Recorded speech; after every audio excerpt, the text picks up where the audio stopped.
How's it going, everyone? Rachel West and Ed Encina here at Amalie Arena for the last time this season. Ed, a little sad, this whole losing thing, not as much fun as winning.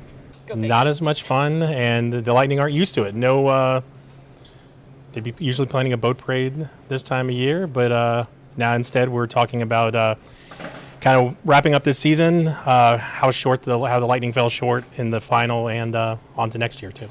So flashback, going back a couple days to the post-game, Pat Maroon had one of the biggest sound bites of the night, I think, and when you see the injury report come out, everyone's going to be shocked. We had Julian Brisebois read that injury report to us, and I think people are probably going to be pretty shocked. I think Pat Maroon was right. Just how much did those injuries end up impacting the way that this team was able to play? Yeah, obviously, everyone's a little banged up come this time of the year, but the Lightning were especially down the stretch. And, maybe some of this was, just long postseason, 71 games going back to, 3 years over this cup run. Some of the sacrifices the guys made, physically were unbelievable. This was, of the three runs, this is the one we didn't win, but we might be the most proud of in terms of how hard it was to get here. Obviously, the big one is Braden Point. We saw him try to come back in games 1 and 2 of the final. And we found out today that he tried to play through a torn quad muscle in that right leg, and obviously couldn't miss games 3 through 6, the last 4 games of the final. Colorado was a good team, and I think me and the coaches and kind of everyone felt like I wasn't going to be able to be good enough out there to give us the best chance to win. Good news for them is he will be back. It's nothing that's going to require surgery. He'll just need time to heal. But after that, a big long list of other injuries, and obviously the one that stands out is Anthony Cirelli. He's going to see a specialist, see if he'll require surgery. Otherwise, just a lot of bangs and bumps and bruises. It's kind of interesting. It's one that we didn't hear was Eric Chernak, who basically we thought had to be put in bubble wrap because he took so many block shots as well. He was not on the injury report.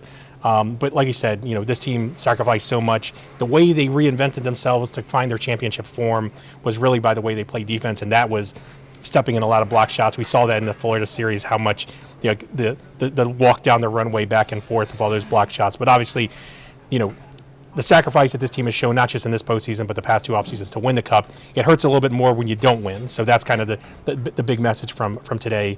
They went through a lot and just fell short. Absolutely. And Steven Stamkos touched on that earlier, saying how it's almost worse when you win it, and now you know what that's like, and they know what they're missing out on. They're missing out on that boat parade and all the celebrations with the cup.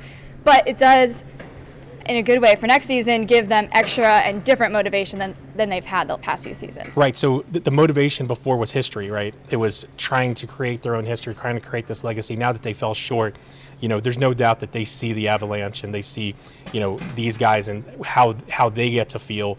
They know what that's felt like. And for the first time in, since 2019, they're not the ones feeling it. So that's going to serve as huge motivation. Steven Stamkos said it, moments after Game 6, we're not done yet.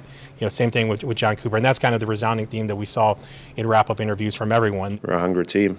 This is obviously going to take a while to digest, but we'll be back in September, ready to go again. I'm confident that this group can take some time here to recharge, and then let's get back to work, get back in the gym, get back on the ice, and 10 weeks or 11 weeks, whatever we've got till training camp opens. And it's kind of ridiculous that it's that short again, but we'll find a way. And now as we move on into the offseason and eventually next season, the good thing is that this core is going to be back for the most part. The only 2 big exceptions really, Nick Paul, Andre Palat, what they do with those 2. So what do you think we're going to see in that area moving forward?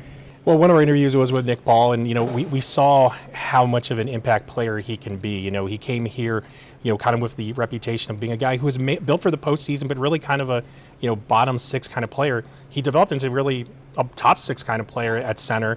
They really needed him, especially when Anthony Cirelli couldn't take faceoffs for those last few games, and just a monster on the penalty kill, which was huge for this team throughout the postseason. But we talked to him. He says he wants to stay. Everything about this organization is first class, and me coming here definitely got a first first row seat to that, and how I was treated and how my family was treated.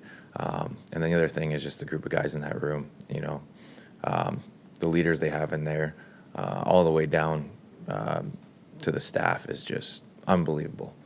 Everyone's main goal is to win. The best negotiating tool in free agency for the Lightning is the fact that, once guys get immersed in the room, they like this group, they like their teammates, they like the family atmosphere that's around here, but also they know that they're going to compete for a cup. And I think that's something that, no matter what a guy looks at through free agency, that's a competitive mark that these guys have that maybe other teams don't. So obviously the other big free agent is Andre Palat, who's been here for so long, been a part of this core for so long. The only coach that he's had is John Cooper, so it would be weird to think of him being elsewhere. But it's going to be a challenge, obviously, with the salary cap to keep both of those guys. Definitely. You hate to see any of them go, but honestly, if there's a GM out there who can maneuver this somehow, it's probably Julien Brisebois. So we'll see what he can pull out of his hat here. Long-term injured reserve, and you just got to just got to trade for a dead contract or two, and I think we just solved their problem. You're welcome. Well, make sure you guys are staying tuned with all of our coverage that we're going to have for you throughout the season leading up to next season and all this free agency news. So make sure you keep it tuned at tampabay.com as well as over on social media at Sports by Tampa Bay Times.